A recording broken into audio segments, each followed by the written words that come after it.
Now it's time for more old-timey Western tales with your host, Old-Timey the Old-Timer.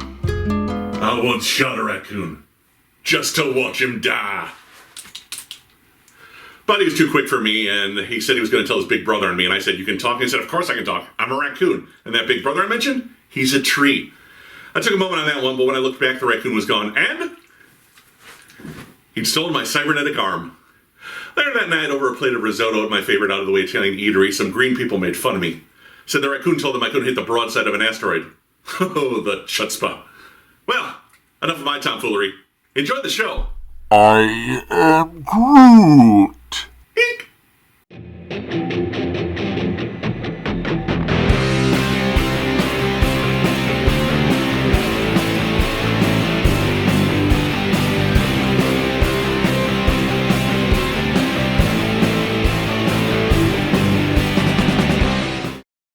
Welcome back to Comic Book Issues. I'm your host, Brian Hines. Hey, before we get started, please like this video, subscribe to this channel, and be sure to check out my Patreon page. It's patrons like you who help these videos get made. Well, if there's one winning formula in the MCU, it's got to be the Guardians of the Galaxy. After two amazing films appearing in the Avengers and Thor franchises, their own holiday special, James Gunn has returned to wrap up their trilogy with the Guardians of the Galaxy Volume 3, and I have no complaints. Didn't the two famously find the first Guardians movie underwhelming? Blah. No, doesn't sound like me. Anyway, what better time than for Marvel to launch a new volume of the Guardians of the Galaxy comic book? The original iteration of the Guardians of the Galaxy was a team of freedom fighters battling the Badoon aliens in the year 3000. In 2008, as a spin-off of Marvel's cosmic crossover Annihilation, a new team of Guardians was launched under the care of Dan Abnett, Andy Lanning, and Paul Pelletier, drawing together characters like Star-Lord, Gamora, Mantis, Drax the Destroyer, Rocket Raccoon, Groot, and more. This team was then streamlined into a sort of Cosmic Avengers when Brian Bendis relaunched the title in 2015. Other relaunches followed by Donny Cates and Al Ewing. And so we head into this latest incarnation of those lovable space misfits, written by Colin Kelly and Jackson Lansing with art by Kev Walker. Today we review issue number 1 of the 2023 relaunch of the Guardians of the Galaxy.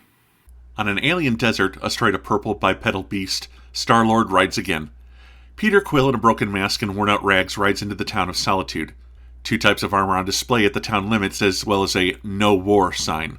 He's approached by a young lad singing the praises of his Lord and Savior, for Star-Lord has risen again. Peter tells him to go home, but is confronted by the sheriff. They don't con the strangers in Solitude. Well, Peter explains he's here to save them. Trying to shoot him will only get him a knife in the... Hey! Gamora's been hidden the sauce and is a little eager with the death dealing. Besides, everyone here is already dead. Nebula can only agree with her sister as she rushes into town, the population of which is an almost extinct alien race known as the Corplexians. They got the short end of the stick a while back when Galactus decided to sample the local sample the local terrain and ate their planet. Those living on this planet in The Fold might be the last of their kind. Meanwhile, in the local saloon, a no longer green Mantis is performing for the Corplexians and winning them over. I'm tired of being uninspired. Congratulations, Mr. Hines. This is your 100th Mel Brooks ripoff. No! Oh my God! You think this day is never going to come and then pow! I didn't have a speech prepared. I'd like to thank Mel for being such a huge inspiration to me. It's heavy. And having so many quotable moments. And I'd like to thank my audience for letting me set the bar so low. Good night. Mantis tries to ask people to abandon Solitude. Ironically, the Solitude is then shattered when Quill's beast is shot. The gangs controlling this town emerge from the shadows as their leader denounces the war to control the Fold.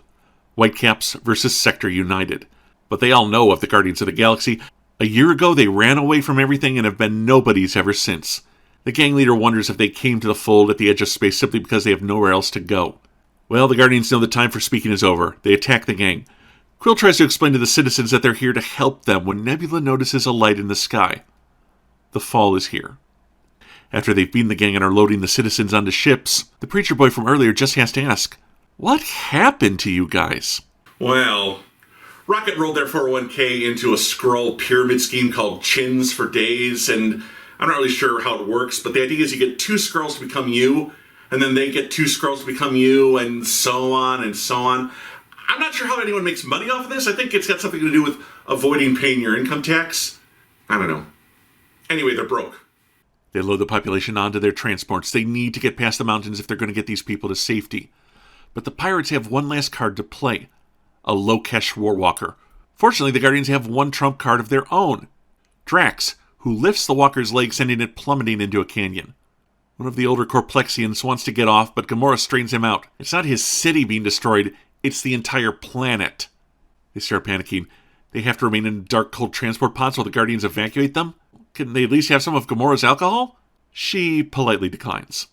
Mantis is going to stay with the refugees to keep them calm. Also, to the boy who asked them earlier, this is what happened to the Guardians of the Galaxy. Grootfall.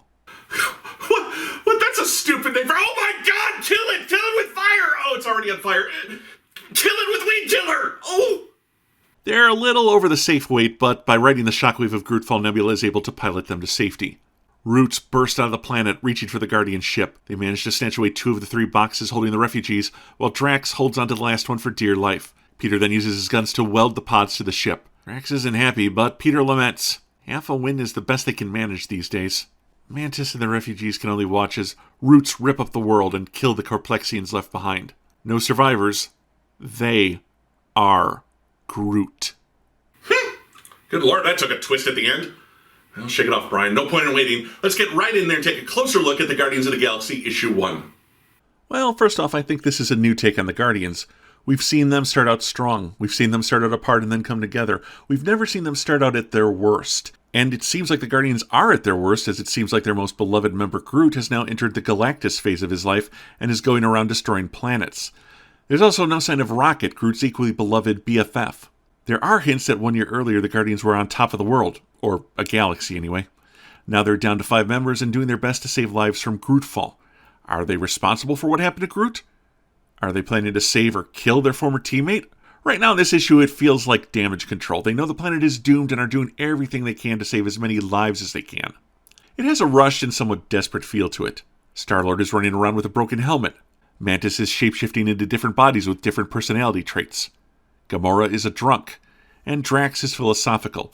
Only Nebula seems on point with her sarcasm, but this book actually marks her comic book debut as a member of the Guardians of the Galaxy.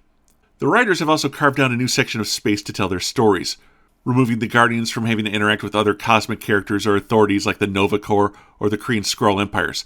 The fold actually reminds me of the television show The Expanse, a relatively small section of a galaxy where centralized powers are fighting over resources.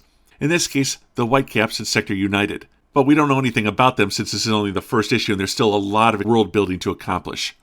My only complaint is this felt a little too ambiguous. I would have at least liked some reference to Rocket and maybe explaining why or what the Guardians are hoping to achieve beyond save everyone's lives. As for the art, well, we're in good hands with Kev Walker. Best known for being a Magic the Gathering card artist, he's also had a good run for a while now at Marvel Comics, drawing everything from Jeff Parker's run on Thunderbolts to Avengers Arena to The Amazing Spider-Man. He's also drawn stories for Star Wars Doc Aphra and Marvel's new Predator series, so the man knows how to draw aliens. That said, he's adapted his style in the last 2 years to draw slightly bigger faces and has cut back on the detailing work that I fell in love with on Thunderbolts. But I know you need to make some sacrifices when you're trying to turn out a monthly comic book, otherwise you get stuck with a bunch of fill-in artists. Is this my favorite era of Kev Walker art? No. But it's still damn good, and the man knows how to handle action and bizarre creatures, so the book is going to look good. At least that's my opinion. So the Guardians are back, but there's plenty of mystery. What happened to them? What is Grootfall? Can they save the fold from itself and Groot? Questions, questions, questions. I need answers, answers, answers. I really like the setup in this first issue, and I hope the book maintains this pace. I give Guardians of the Galaxy #1 4 out of 5 stars. It's a fun book, and if you've seen a Guardians movie or read a previous Guardians book from the DNA era on, you know everything you need to know.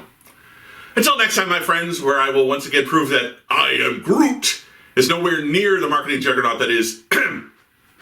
This is Comic Book Issues, and I'm your host, Brian Hines. Admittedly, it's a little too wordy for a t-shirt.